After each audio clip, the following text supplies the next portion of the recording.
मनीष जीवनर आधार होची पांचटी तत्व।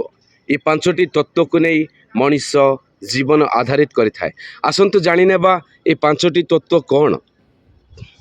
प्रथम मनीष बचा जहाँ दरकार वायु ए घोड़ाटी वायुर रूप आधारित।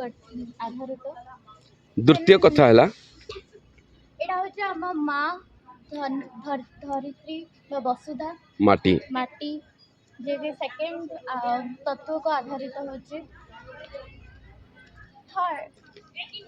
थर्ड तत्व होचे अग्नि जहाँ सृष्टिर आरंभ करता है और अंत मध्यता करता है। अग्नि को ए घोड़ाटी रिप्रेजेंट करछे।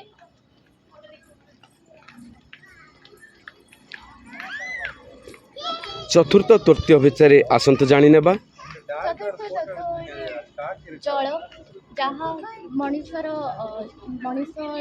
सृष्टिर आद्य अक्षर होचे जल।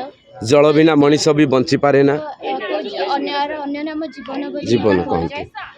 देन पंचम तत्व आसंतु जानी नेबा। पंचम तत्व होचे वायु जहाँ बिना मनीष क्षणिक मात्र मध्य बंची पारेनी होचे वायु। देन ए समस्त आधारित मध्य जहाँ पृथ्वी गठनर आद्य अक्षर होचे सूर्य।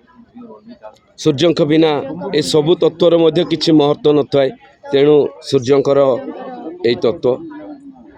धन्यवाद। आपनका परिचय कौन पढुचंती।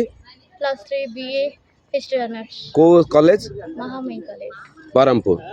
Thank you.